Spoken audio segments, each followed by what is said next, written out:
المؤمنين من وفقته لمن يتفقه في الدين ونشكرك على ما علمت وهديت وقومت ونسألك أن تصلي وتسلم على حبيبنا محمد المصطفى صلى الله عليه وآله وسلم وإلى أصحاب الهدى وآله سكن النجاة وبعد.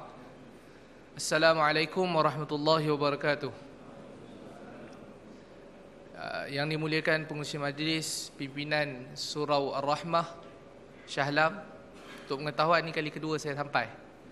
Kali pertama saya sampai, saya duduk dekat pintu luar sana, jual buku Ustaz Nasruddin Tontowi. Waktu dia mengajar kat depan, habis kuliah dia, saya jaga buku dia dekat kaunter kat luar tu.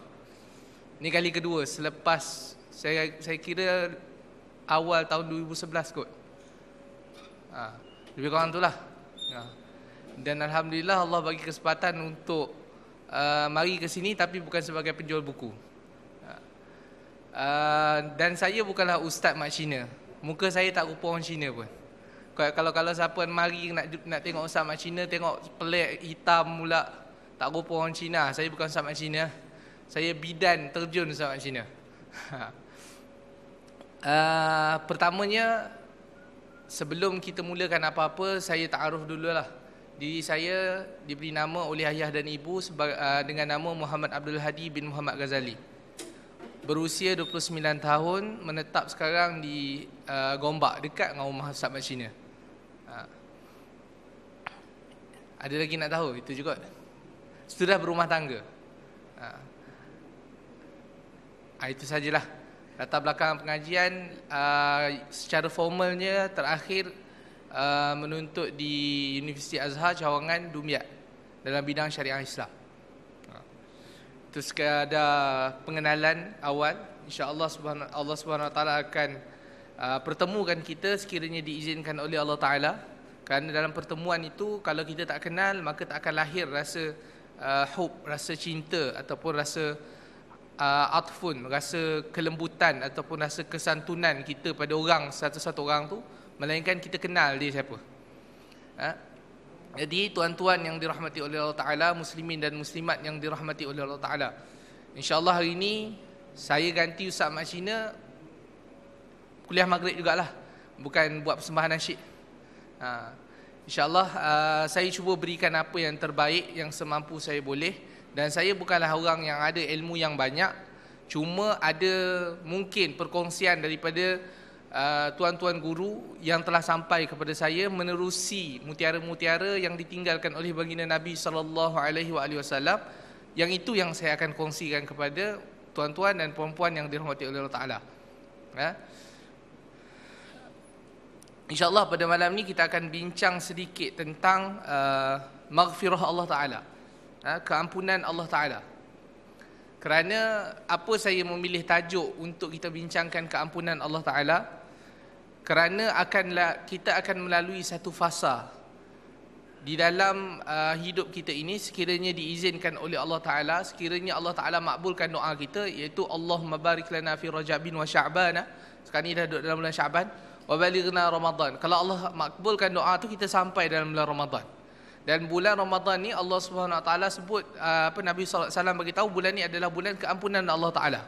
Sehingga kan ada satu doa khusus yang Nabi sallallahu alaihi wasallam ajarkan kepada Sayyidatuna Aisyah radhiyallahu taala anha, iaitu doa Allahumma innaka afun karim tuhibbul afwa fa'fu anna. Biasa imam-imam tarawih baca doa ni je lah. Dalam di antara tarawih ke tarawih tu ada doa ni je lah biasa imam baca. Tak panjang, biasa doa ni. Sebab apa? Sayyidatuna Aisyah bertanya kepada baginda Nabi sallallahu alaihi wasallam, apa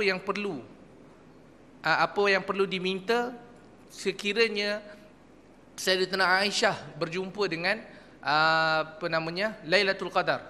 Kata Rasulullah sallallahu alaihi wasallam, mintalah keampunan Allah. Kerana itulah Rasulullah sallallahu alaihi wasallam ajarkan kepada Sayyidatuna Aisyah radhiyallahu taala anha doa ini. Kenapa Rasulullah mengajarkan doa ini kepada Sayyidatuna Aisyah, padahal Sayyidatuna Aisyah confirm syurga dan Nabi sendiri confirm syurga? Nak ajarkan bahawasanya nilai keampunan Allah Ta'ala tu merupakan satu nikmat yang sangat-sangat tinggi nilainya, dan bahagialah orang yang memperoleh nikmat Allah Ta'ala yang berupa maghfirah Allah Ta'ala. Seolah-olah dari sudut analoginya, kita balik pada Allah Ta'ala dalam keadaan kita tak ada hutang. Kita berhutang dengan Allah Ta'ala ke atas muka bumi ni, dengan hutang-hutang. Tuntutan Allah Ta'ala ni banyak. Yang Allah perintahkan kepada kita ni banyak benda, tapi banyak juga benda yang kita tak buat. Tetapi andainya Allah Ta'ala lalukan kita, panjangkan usia kita untuk berjumpa dalam Ramadan, dan kita keluar daripada bulan Ramadan tu dan tidak diizinkan oleh Allah Ta'ala untuk hidup panjang, keluar daripada bulan Ramadan dalam keadaan diampunkan oleh Allah Ta'ala.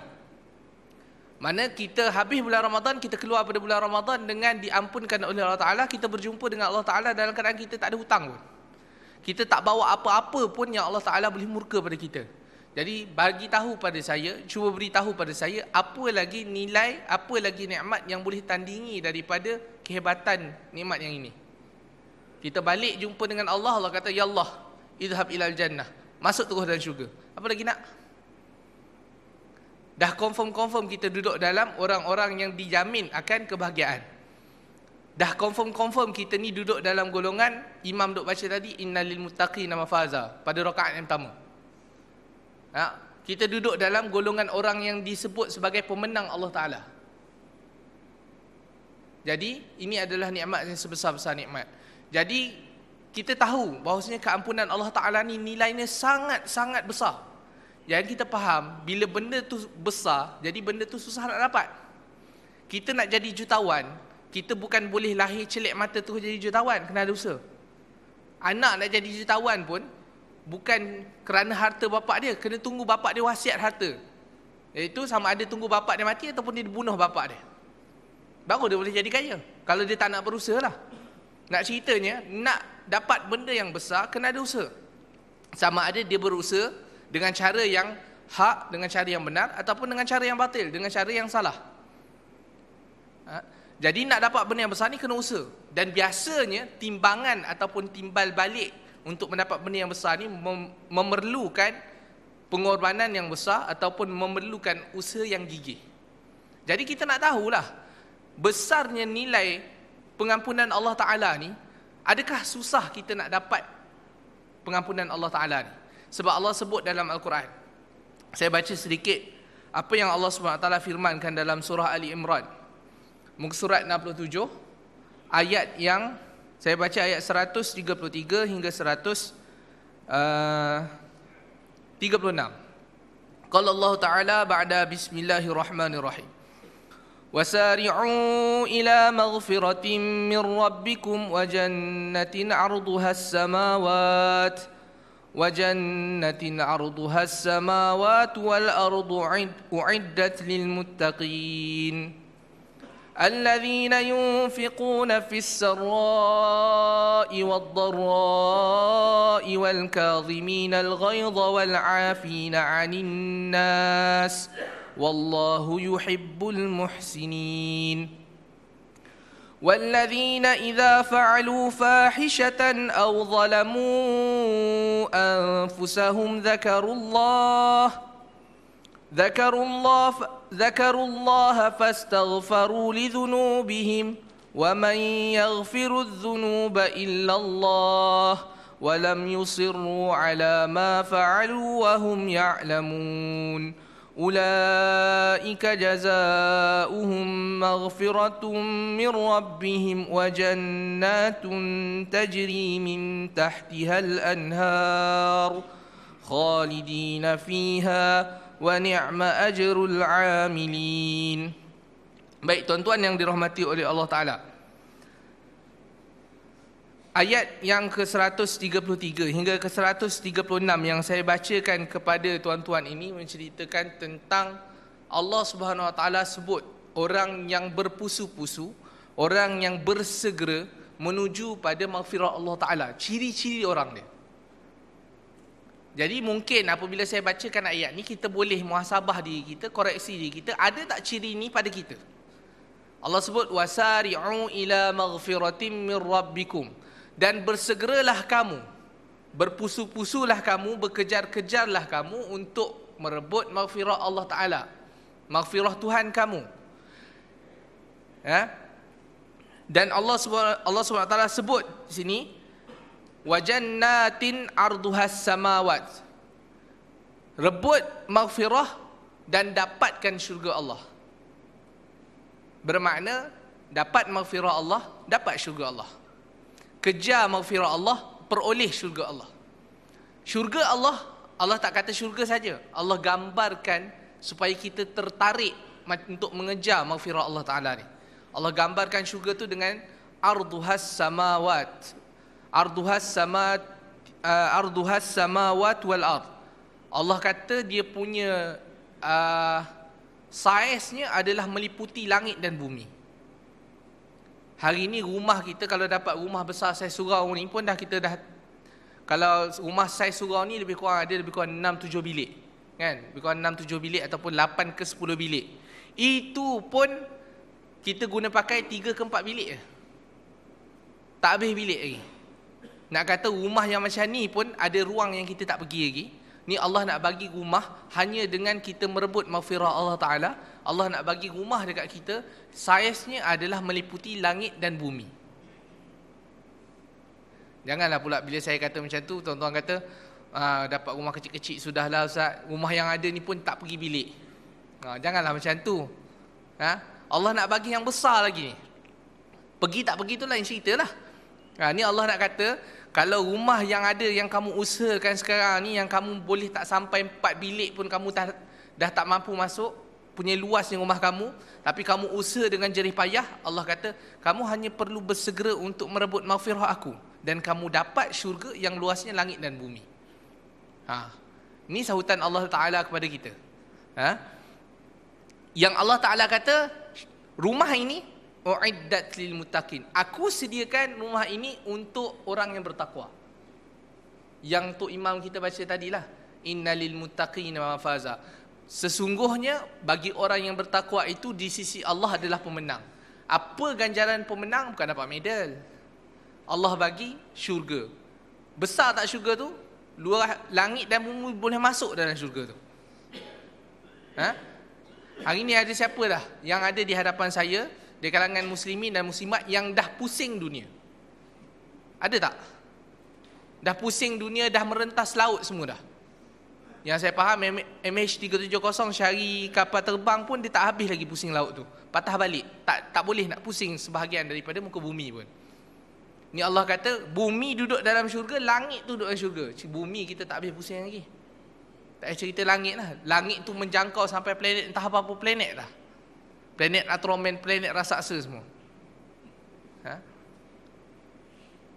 Tapi Allah kata rumah ini aku dah tulis nama dia.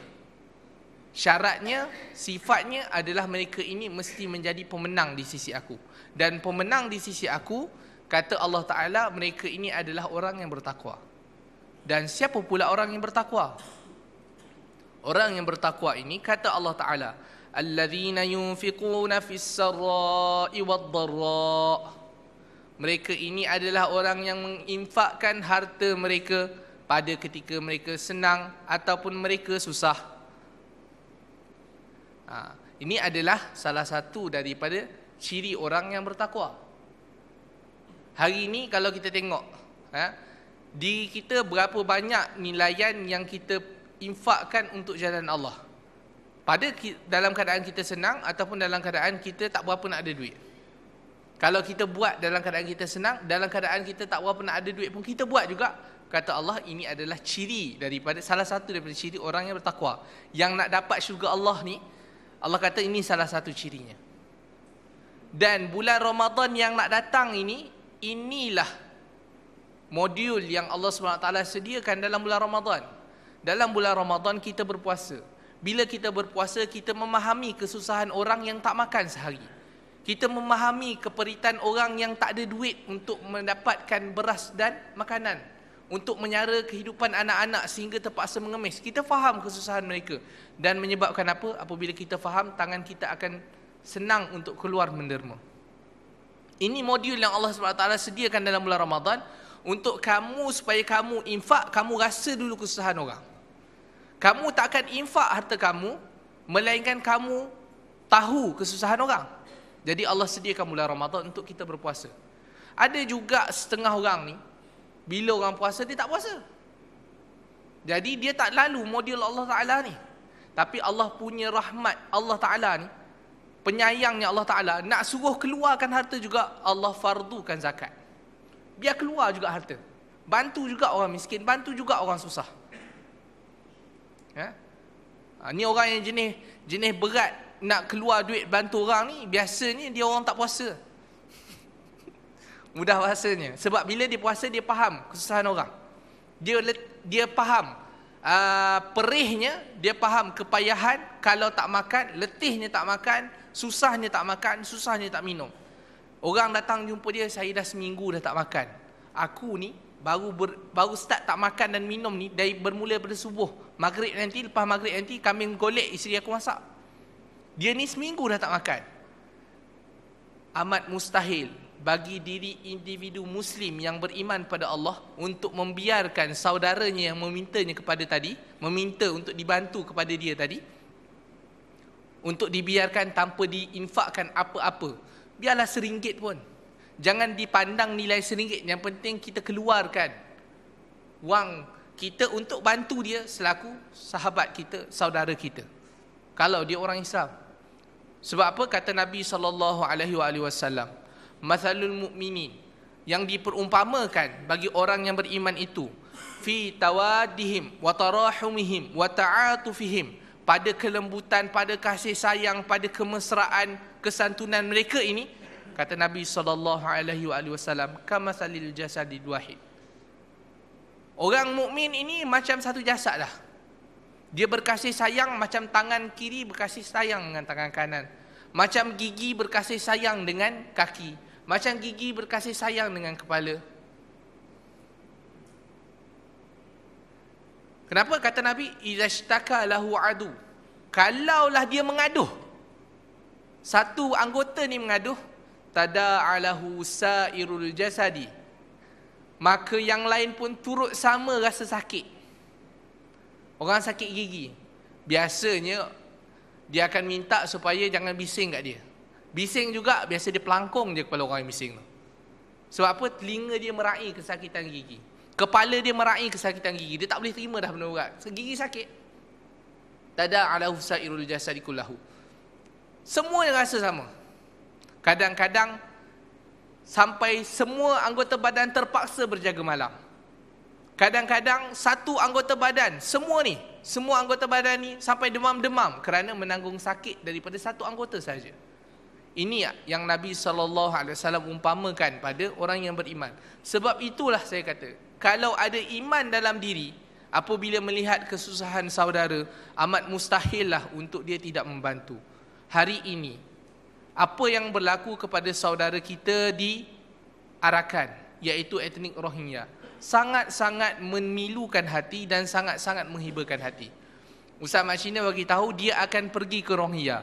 Dia minta saya pam dekat surau ni sumbangan daripada tuan-tuan yang nak membantu bagi saudara-saudara Islamnya di Rohingya, sebab Ustaz Mak Cina nak ke Rohingya. Ustaz Mak Cina pergi melalui satu NGO dakwah iaitu Tautar Rahmat. Jadi mungkin selepas ini saya minta jasa baik ahli jawatan kuasa masjid, sebab saya tak bagi tahu, sebab Ustaz Mak Cina baru bagi tahu saya supaya saya usahakan. Jadi saya mohonlah kebenaran daripada ahli jawatan kuasa selepas ini. Selepas kita habis kuliah dan sembahyang Isyak semua, kalau siapa-siapa nak menyumbang, bolehlah. Boleh menyumbang dan wang itu akan saya berikan kepada Ustaz Muhammad Ibrahim ataupun Ustaz Mak Cina untuk membantu saudaranya. Dan juga seorang lagi adalah seorang mungkin anak, mungkin saudara kita yang sedang mengaji di Universiti Al-Azhar bidang perubatan. Sekarang ni dah tahun 3. Tetapi dia pergi dalam keadaan dia dapat tawaran oleh KPT. Bila mohon zakat tak dapat. Dia pergi dapat tawaran belajar pada KPT untuk pergi. Bermakna penempatan dia dah confirm. Dia dah confirm untuk menjadi asnaf zakat tu dah confirm dah. Tapi bila dia meminta zakat, dia tak dapat zakat. Dia cerita sedih. Dia kata anak kawan itu bapa dengan mak gaji besar. Bapa engineer, maknya apa tah, tapi gaji besar lah. Anak kawan itu dapat zakat. Yang seorang ni bapa dah tak ada, maknya tak kerja. Yang menampung mak dengan ayahnya yang sebelum ni tak kerja pun adik-beradik dia je lah, tak dapat zakat. Mak dengan ayah dia tu asnaf zakat, dia pergi tu jadi asnaf zakat. Asnaf zakat, anak kepada anak tu dah asnaf kepada asnaf zakat dah, tapi tak dapat zakat. Jadi kalau ada sumbangan malam ini, saya beritahulah, sumbangan tuan-tuan akan diberikan dua. Satu kepada misi dakwah Ustaz Muhammad Ibrahim, dan satu lagi untuk membantu senang cerita orang tu bukan orang lain, adik saya. Namanya Siti Nur Atikah binti Muhammad Ghazali. Sekarang ni dah tahun 3 dah. Mula-mula diberitahu ada tawaran kalau dapat naik tahun boleh mohon JPA. Kemudian bila dapat naik tahun, rupanya JPA dah cancelkan bantuan untuk orang yang mengaji perubatan di Mesir selepas isu Saurah baru-baru ni. Jadi saya nak bagi tahu, hasil kutipan malam ini ada 2 saluran yang akan dipecahkan. Jadi kita kembali kepada penceritaan kita tadi, bahawasanya sifat orang yang beriman itu adalah sifat orang yang bertakwa, yang Allah nak janjikan syurga, yang Allah dah tampal pada pintu-pintu syurga dia punya hak dia tu. Salah satunya adalah sikap dia yang suka membantu orang pada ketika dia senang dan pada ketika dia susah. Yang kedua, sifatnya wal kaziminal ghaiza. Dia ni adalah orang yang suka tahan marah. Bukan barannya orang. Buat apa pun senyum lagi kat dia. Jangan sampai langgar agama dia. Lu langgar tempat gua langgar lu. Dia guna bahasa tu kalau orang tu sampai mencerca agama dia. Tapi kalau setakat menghina diri dia, dia tak ada masalah. Kau nak kata apa, aku nak kata apa ke aku, katalah. Aku tak terasa apa pun. Aku tahan marah aku. Sebab apa? Menahan marah ni bukan satu benda yang senang. Bukan satu benda yang senang. Kalau dia benda yang senang, Allah takkan jadikan ia sebagai ciri-ciri orang yang bertakwa. Tanyalah cikgu. Tanyalah cikgu. Sekarang cikgu zaman sekarang ya, melalui proses terpaksa menahan marah sebab tak boleh rotan orang. Cikgu zaman dulu memang ada rotan, memang piak, memang dia buat macam anak dia lah. Zaman sekarang dengan mak bapak budak pun dia kena tahan marah, dengan anak murid dia pun kena tahan marah. Jadi sifat tahan marah ni adalah salah satu daripada nilai ataupun akhlak bagi orang yang bertakwa. Sebab apa? Kata Al-Allamah Syekh Said Hawa dalam kitab Jundullah Thaqafatan wa Akhlaqan, dia tulis senarai 7 senarai ataupun 7 golongan orang yang menjadi kecintaan Allah Ta'ala. Yang paling tinggi adalah orang yang bertakwa. Tetapi di antara senarai golongan itu ada pada tingkatan yang keempat ataupun yang ketiga, iaitu orang yang bercinta ataupun orang yang saling berkasih kerana Allah Ta'ala. Kan ada dalam hadis 7 golongan yang berada di naungan arash Allah Ta'ala. Salah satunya dia itu adalah orang yang bertemu dan berpisah kerana Allah Ta'ala. Golongan ini, apa yang cuba dimaksudkan adalah golongan ini, hari ini kita berkawan, hari ini kita berkasih dengan jiran kita, kita berkasih sayang dengan anak kita, kita berkasih sayang dengan isteri kita, kita berkasih sayang dengan suami kita. Berkasih sayang dengan makwa tak termasuk. Berkasih sayang dengan pakwa tak termasuk. Ni cerita bab kasih sayang yang halal. Kita berkasih sayang, kasih sayang kita tu yang masuk dalam hadis ni adalah orang itu berkasih sayang lillahi ta'ala. Apa maksud lillahi ta'ala? Nak cerita, kalau nak marah pun marah kerana Allah. Hari ni kita marah sebab kerana diri kita. Dia buat benda yang aku tak berkenan, tapi benda tu Allah tak kata apa pun, kita marah. Kita tak berkenan. Sebab apa? Kita marah dia kerana kita. Sebab tu saya kata wal kaziminal ghaiz, orang yang dapat menahan marah. Dia marah hanya kerana Allah. Sangat susah nak jumpa. Layaklah dia duduk dalam list orang yang bertemu dan berpisah, orang yang berkasih hanya kerana Allah. Duduk ni dalam list orang yang Allah SWT cinta. Sebab perbuatan ataupun interaksi dia dengan manusia itu atas dasar suka, atas dasar benci, atas dasar kasih, atas dasar marah, semuanya hanya kerana Allah Ta'ala. Apa yang Allah SWT suka yang membuatkan dia suka pada orang tu. Kerana orang itu melakukan kesukaan Allah, jadi dia suka dengan orang tu. Allah SWT sebut dalam Al-Quran, Innama yakhshallahu min ibadihi ulama. Yang hanya senyap takut kepada Allah Ta'ala itu adalah ulama. Jadi dia cinta pada ulama. Sebab Allah SWT naikkan taraf ulama ni kepada golongan hamba Allah Ta'ala ni. Hanya ulama sahaja yang dikategorikan sebagai orang yang benar-benar takut dengan Allah Ta'ala. Jadi kita datang cinta pada ulama. Sebab apa? Allah angkat ulama duduk dalam darjat yang Allah SWT suka. Orang-orang yang soleh kita suka. Sebab tu saya kata wal kaziminal ghaiz memang layak untuk duduk sebagai akhlak bagi orang yang bertakwa. Sebab dia bukan satu benda yang bukan boleh dibuat-buat, tetapi dia atas dasar kefahaman dia, hubungan dia dengan Allah Ta'ala. Yang ketiga adalah wal afina 'anin nas. Yang ni pun payah juga. Bertemu dan berpisah kerana Allah Ta'ala ni, dia bukan setakat perasaan dia pada orang itu hanya kerana Allah Ta'ala, tetapi kalau orang itu buat kesalahan, dia bersedia untuk memaafkan tanpa orang tu minta maaf dulu. Kalau orang tu melakukan kesalahan kepada diri dia, dia maaf dulu dah orang tu. Sebelum orang tu jumpa dia minta maaf. Maknanya orang yang pemaaf, dikenali sebagai dia ni adalah orang yang pemaaf, itu adalah ciri orang yang bertakwa. Hari ni kalau kita bergaduh, 7 keturunan tak selesai lagi. Kalau kita bergaduh 7 keturunan anak cucu piut kita wariskan. Orang duk waris harta pusaka, ni waris dendam. Dendam keturunan dipanggil. Kita wariskan dendam keturunan hingga ke piut kita, maka samalah kita macam apa yang telah berlaku pada zaman jahiliah. Hanya kerana seekor kuda, 2 kabilah bergaduh sampai berapa puluh tahun bergaduh. Hanya kerana seekor kuda. Jadi jadilah orang yang pemaaf kerana tak rugi. Allah kata pemaaf itu adalah salah satu daripada ciri orang yang bertakwa, dan orang bertakwa Allah nak bagi syurga. Jadi tak rugi kita jadi orang yang pemaaf. Tak perlu kita tunggu orang minta maaf. Kita maafkan orang tu.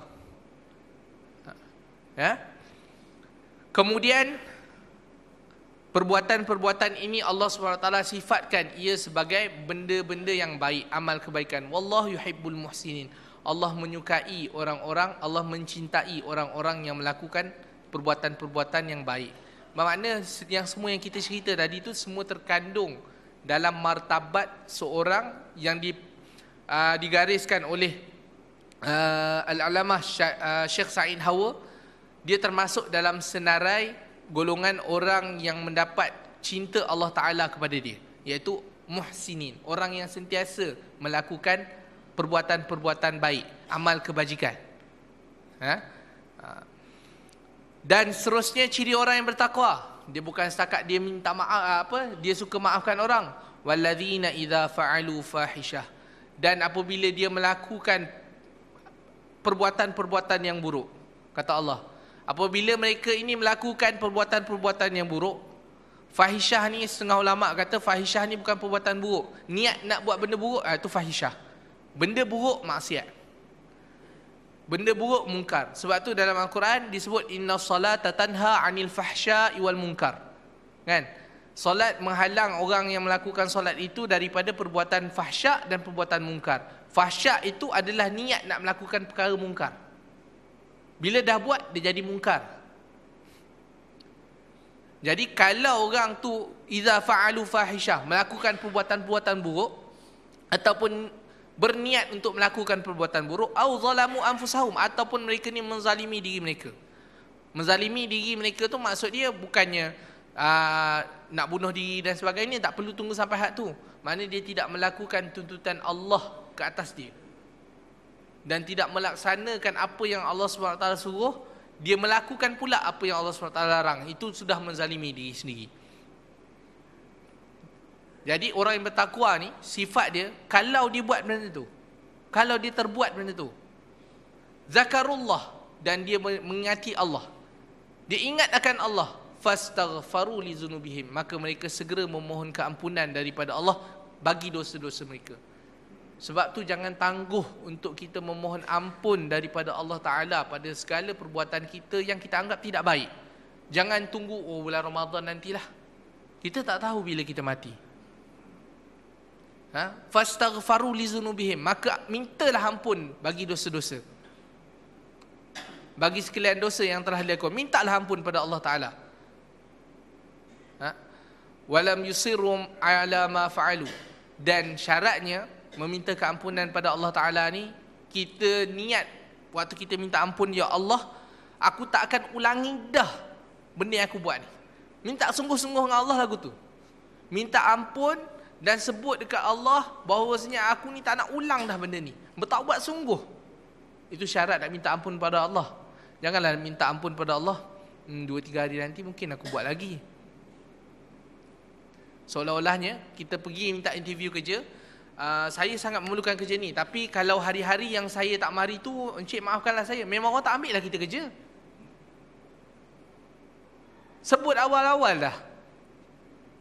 Biar kita nampakkan kesungguhan kita dengan Allah, kita minta keampunan kita dengan Allah. Kerana Allah menyebut diri Allah SWT dalam Quran ni, wa man yaghfirudz dzunuba illallah. Siapa lagi yang boleh ampunkan kamu melainkan Allah? Jadi minta ampun pada Allah.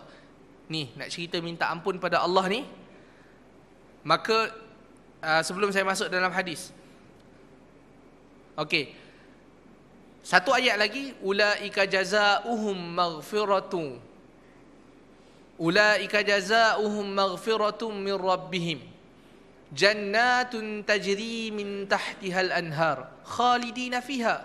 Kata Allah Ta'ala, bagi orang-orang yang telah kita bincangkan tadi, orang yang sentiasa minta ampun pada Allah tadi dan sebagainya, kata Allah Ta'ala, mereka ini layak untuk mendapat ganjaran Allah Ta'ala berupa maghfiratum min rabbihim, keampunan daripada Allah Ta'ala.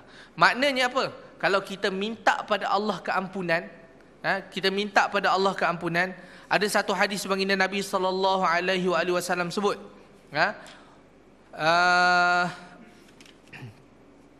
ud'u Allah wa antum muqinina bil ijabah. Kamu berdoalah kepada Allah, mintalah pada Allah dalam keadaan antum muqinina, kamu ini yakin, bil ijabah, Allah akan jawab doa kamu. Kalau kita minta keampunan pada Allah, yakinlah bahawa Allah ampunkan kita. Sebab apa Allah kata jazaohum maghfiratum min rabbihim? Kalau mereka ni minta ampun pada Allah, mereka layak untuk mendapat ganjaran apa dia? Maghfirah Allah. Bukan itu saja, Allah bagi pula jannatun tajri min tahtihal anhar, satu syurga yang ada padanya taman. Bukan setakat itu saja, air mengalir di bawah syurga tu. Tak cukup dengan tu, Allah kata khalidina fiha, kamu boleh kekal duduk dalam syurga itu.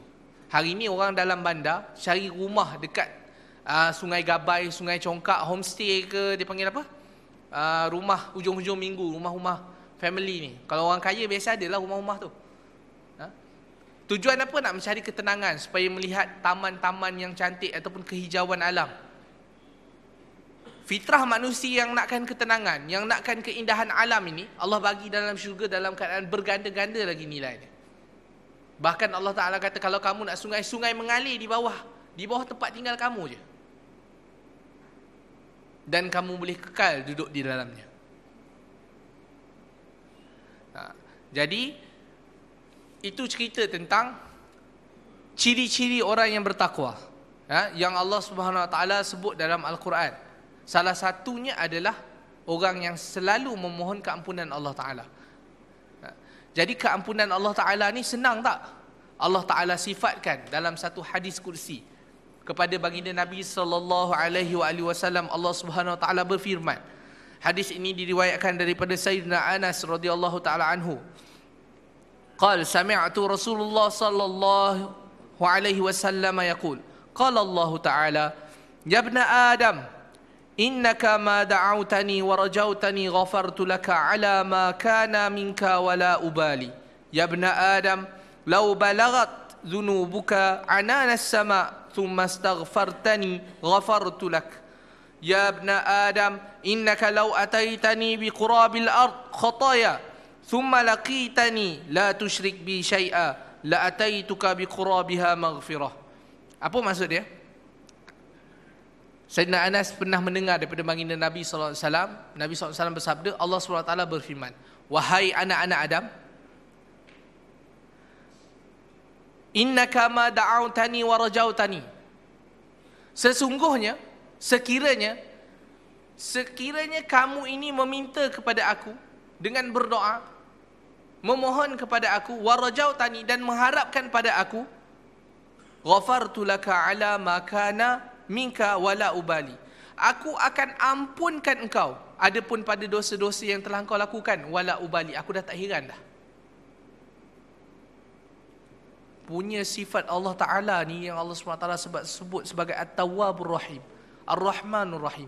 Allah gambarkan dalam nilai, kalau kamu ada buat salah dengan aku, tapi satu hari kamu duduk di atas tikar sejadah, kamu angkat tangan dan ternadah pada aku, hingga mengalir pada mata kamu akan air mata, kamu meminta dengan sebenar-benar minta, kamu mengharap dengan sebenar-benar harap, ghafartu laka ma kana minka wala ubali. Aku akan ampunkan dosa-dosa kamu, dan pada dosa yang telah kamu lakukan, wala ubali, aku dah tak heran dah. Agak-agak susah tak nak minta supaya Allah SWT ampunkan kita. Dengan sifat yang Allah SWT gambarkan diri Allah Ta'ala ni, begitu mudah maafkan orang, begitu mudah ampunkan hamba dia. Dan apa Allah SWT tambah lagi? Ya ibna Adam, wahai anak-anak Adam, lau balagat dhunubaka ananas sama thumma astaghfartani ghafartu laka. Kalau kamu datang kepada aku dalam keadaan kamu memohon dan meminta kepada aku, dalam keadaan kamu mengharap kepada aku, yang mana kamu datang kepada aku itu dalam keadaan kamu ini dosanya sampai kepada langit tingginya, summa astaghfartani, kamu dalam doa itu, dalam pengharapan kamu itu, dalam permintaan kamu itu, kamu memohon ampun kepada aku, ghafartu laka, kata Allah. Allah kata, aku ampunkan kau. Dosa sampai setinggi langit, berjumpa dengan Allah Ta'ala hanya dengan kita meminta ampun. Ya Allah, ampunkan aku. Dalam bahasa Arab, astaghfirullahal azim, astaghfirullahal azim min dhunubi. Mudah. Allah kata, ghafartu laka, aku akan ampunkan engkau. Dan apa lagi Allah SWT tambah? Ya ibna Adam, wahai anak-anak Adam, innaka law ataitani bi qurabil ard khataya. Kalaulah kamu datang kepada aku dalam keadaan kamu bawa dosa-dosa dan kesilapan-kesilapan kamu itu sehingga memenuhi sekalian bumi. Allah Ta'ala kata, summa laqitani la tusyrik bi syai'a la ataituka bi qurabiha maghfirah. Kemudian engkau mati dan engkau datang berjumpa dengan aku dalam keadaan la tusyrik bi syai'a, kamu tak syirik dengan aku, kamu tak sekutukan aku dengan satu benda pun. Allah kata, la ataituka biqurabiha maghfirah. Aku datang kepada kamu sebagaimana penuhnya dosa kamu, sebagaimana ianya penuh dalam bumi, aku datang pada kadar yang sama itu, tapi bukan dosa kamu, maghfirah aku. Punya Allah SWT buka ruang. Allah SWT bagi kita motivasi yang menyatakan bahawasanya Allah SWT ni bersifat dengan At-Tawwab wal Ghafur, yang maha menerima taubat dan juga yang maha mengampunkan. Sehingga kalau kita datang dalam keadaan penuh dosa, Allah sucikan hanya dengan kita meminta ampun. Allah sucikan dalam keadaan kita tak mati dalam keadaan kita syirik pada Allah. Kita hanya ketika hidup minta ampun pada Allah, dan kita jaga supaya kita jangan mati duduk dalam syirik. Kita mati sebagai orang yang Islam. Maka Allah Subhanahu Wa Taala kata, kalau kamu minta ampun, aku akan ampunkan. Kalau kamu datang pada aku selepas kamu mati, dosa kamu banyak, aku datang kerana kamu tak syirik aku datang dengan maghfirah. Allah bagi pengampunan. Syaratnya kita berusaha dan lazimkan diri kita dengan meminta ampun kepada Allah. Tambah-tambah lagi, Allah Subhanahu Wa Taala sediakan pula satu bulan yang penuh padanya maghfirah Allah Ta'ala. Tak ada bulan lain dapat menandingi bulan Ramadan. Allah SWT sediakan bulan ini khusus kepada kita untuk clearkan dosa kita. Amat celakalah orang yang keluar daripada bulan Ramadan tetapi dia tidak dapat langsung maghfirah Allah Ta'ala. Dalam keadaan begitu Allah SWT gambarkan maghfirah dia untuk kita mohon hanya dengan meminta ampun. Kalau umat Nabi Musa alaihissalam, ketika mana Nabi Musa sebut wa iz qala Musa liqaumihi ya qaumi innakum zalamtum anfusakum, wahai kaumku, zalamtum anfusakum, kamu telah melakukan kezaliman pada diri kamu, bittikhadhikumul ijla fatubu, maka kamu perlu mohon taubat kepada Allah Taala, minta ampun kepada Allah Taala, bertaubatlah. Tapi dalam keadaan apa? Zalamtu anfusahum dzakaru wa idh qala Musa liqaumihi ya qaumi innakum zalamtum anfusakum bittikhadhikumul ijla fatubu ila barikum faqtulu anfusakum. Dengan cara apa kamu bertaubat? Bunuh diri kamu. Bunuh diri kamu. Umat Nabi sallallahu alaihi wasallam, lau zalamu anfusahum dzakarullah fastaghfaru li dzunubihim. Allah tak kata faqtulu anfusakum. Allah kata fastaghfaru li dzunubihim. Maka minta ampunlah pada dosa-dosa dia. Dosa-dosa kita minta ampun kalau kita buat. Umat-umat terdahulu bunuh diri baru dapat taubat nasuhah. Allah cerita pada Nabi Muhammad, begitu Allah Taala ini datang dengan kita dengan sepenuh-penuh keampunan, dengan didepangkan tangan keampunan kepada kita. Dalam hadis yang lain, Rasulullah sallallahu alaihi wasallam menyebut, hadis ini juga hadis kursi, hadis yang menyebut ana inda dhanni abdi, aku pada nilaian zan, pada nilaian sangkaan bagi hamba aku. Maka kata Allah Subhanahu wa taala, falyazunnu bima syaa, maka kamu hendaklah bersangka apa yang kamu nak sangka. Kalau kamu rasa Allah tu jahat, maka Allah jahat pada kita. Kalau kita kata Allah tu pemurah, dan kita, sebab tu Nabi SAW sebut ud'ullah wa antum muqinin bil ijabah, kamu hendaklah kamu memohon kepada Allah dalam keadaan kamu yakin Allah akan istajabkan doa kamu. Rasulullah ajar supaya kita bersangka baik pada Allah Ta'ala. Kalau Allah Ta'ala nak lambatkan mustajabnya doa kita ni pun, itu kehendak Allah Ta'ala. Tapi kita yakin Allah SWT dah dengar doa kita ni, dan Allah SWT akan jawab doa kita. Mungkin Allah tak jawab macam mana yang kita nak, tapi Allah bagi yang lebih baik, dan baik itu nilainya di sisi Allah. Itu lebih baik pada menurut mata kita kebaikan yang kita minta. Kita minta pada Allah, kita rasa baik dah. Rupanya nilaian di sisi Allah benda tu tak baik untuk kita. Kita minta pada Allah kita supaya kaya, tapi Allah tahu kalau aku bagi kekayaan kepada dia, dia akan sesat. Jadi Allah tangguhkan kekayaan yang nak diberikan kepada dirinya. Saya terus je ke ataupun azan Isyak? Terus je. Jadi dalam hadis ini, hadis kursi yang saya sebut tadi, Allah kata aku pada sangkaan hamba aku.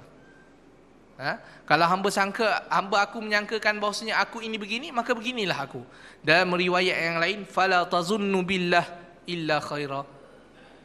Riwayat yang lain menyebut, jangan kamu memberi sangkaan melainkan sangkaan itu adalah sangkaan baik dengan Allah. Jangan kamu menyangka yang bukan-bukan dengan Allah, melainkan sangkaan itu adalah sangkaan yang baik-baik sahaja. Jadi kalau kita rasa doa kita tak mustajab, mungkin salah satu sebab sangkaan kita dengan Allah Ta'ala.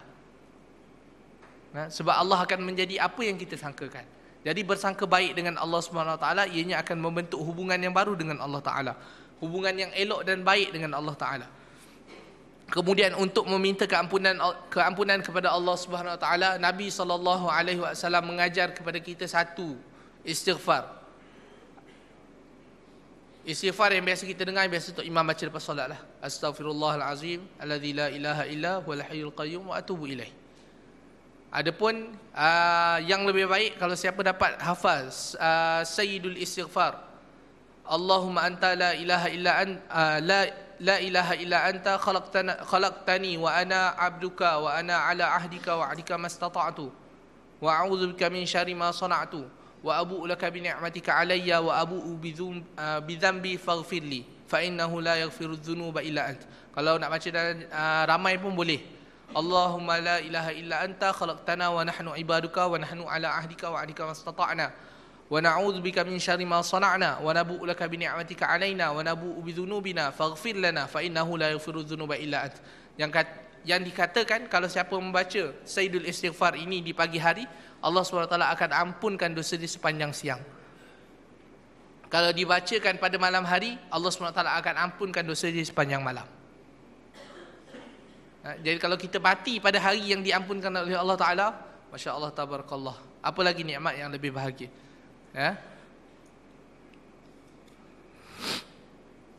Baik. Jadi ada macam-macam riwayat ataupun macam-macam bacaan yang diajar kepada kita, sama ada daripada baginda Nabi SAW ataupun oleh tuan-tuan guru, para masyayikh mengajar kepada kita cara untuk kita melafazkan istighfar. Hatta baginda Nabi SAW mengajarkan kepada Sayyidina Abu Bakar radhiyallahu taala anhu untuk membaca istighfar di dalam solat. Kata Nabi SAW, bacaan istighfar itu adalah Allahumma inni zalamtu nafsi zulman katsira. Wahai Allah, wahai Tuhanku, inni zalamtu nafsi zulman katsira, sesungguhnya aku telah menzalimi diri aku dengan kezaliman yang sangat banyak. Ini Sayyidina Abu Bakar cakap ni. Kalau Sayyidina Abu Bakar menggunakan kata aku ni telah menzalimi diri aku dengan kezaliman yang sangat banyak, kita ni tak tahu banyak macam mana lah.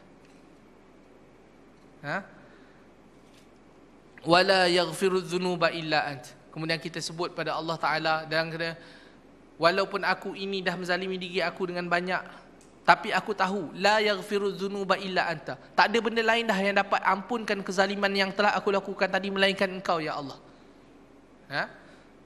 Faghfirli, maka ampunkanlah aku ya Allah, maghfiratum min indik, yang mana keampunan itu hanya di sisimu, tak ada pada orang lain. Warhamni, dan rahmatilah aku wahai Allah, innaka antal ghafurur rahim, kerana Engkau yang maha memberi ampun ataupun maha pengampun dan juga maha penyayang.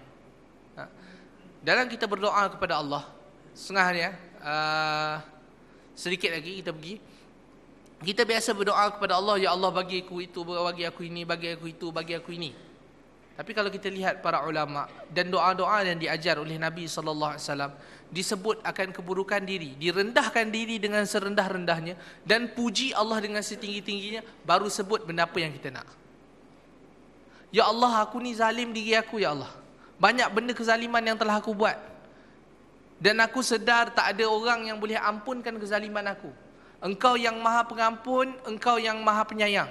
Oleh itu ya Allah, ampunilah aku dan rahmatilah aku. Tengok doa yang ulama karang. Bukan tak boleh kita nak baca doa kita sendiri, nak reka doa sendiri, tak boleh. Bukanlah tak boleh, boleh. Tapi kadang-kadang kita ni, kalau kita bukan tahap orang yang sentiasa menjaga hubungan dengan Allah, kita minta macam kita minta duit RM1 dengan bapak kita lah, nak beli aiskrim. Pak, nak duit RM2 nak beli aiskrim apa M tu, aiskrim M yang keluar TV semua tu apa, Magnum. Magnum tu halal, jangan pergi Magnum lain. Dia ada satu lagi Magnum yang tak halal. Magnum nombor ekor.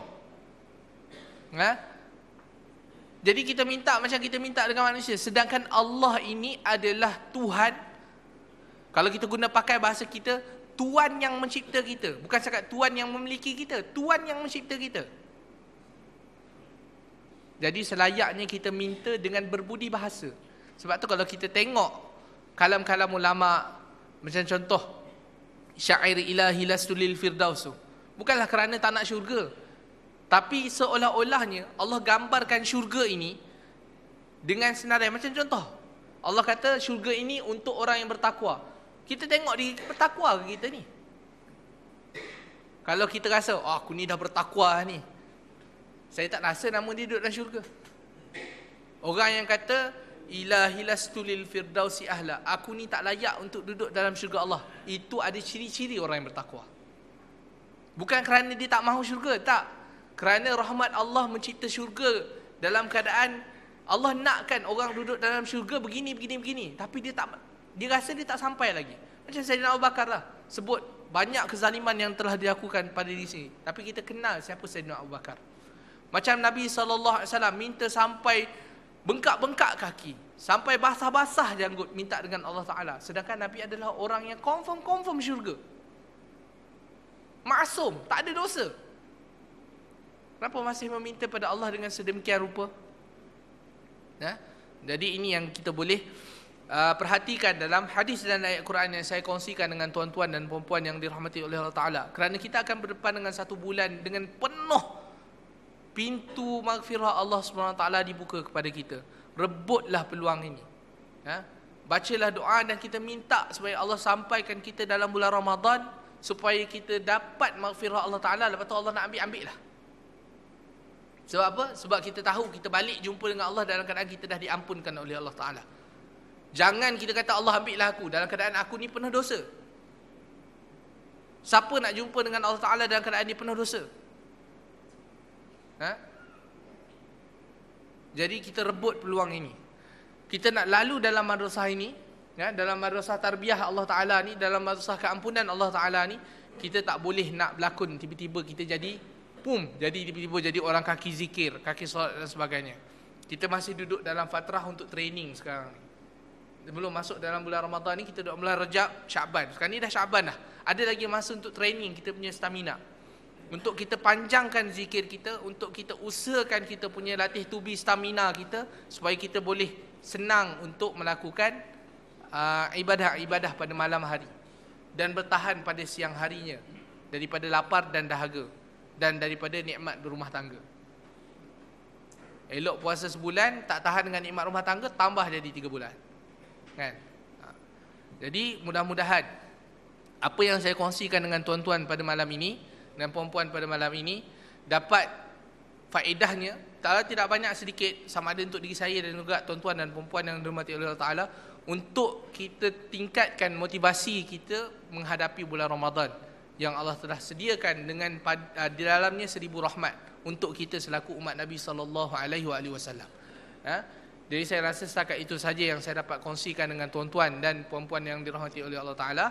Dan saya ingatkan sekali lagi, sekiranya tuan-tuan, saya minta kebenaran ahli masjid untuk membuat kutipan, dan sekiranya tuan-tuan dan puan-puan berminat untuk membuat kutipan, mungkin boleh dibentang sejadah di belakang lah. Mungkin sejadah akan dibentang di belakang, yang muslimat pun boleh dibentang di belakang lah.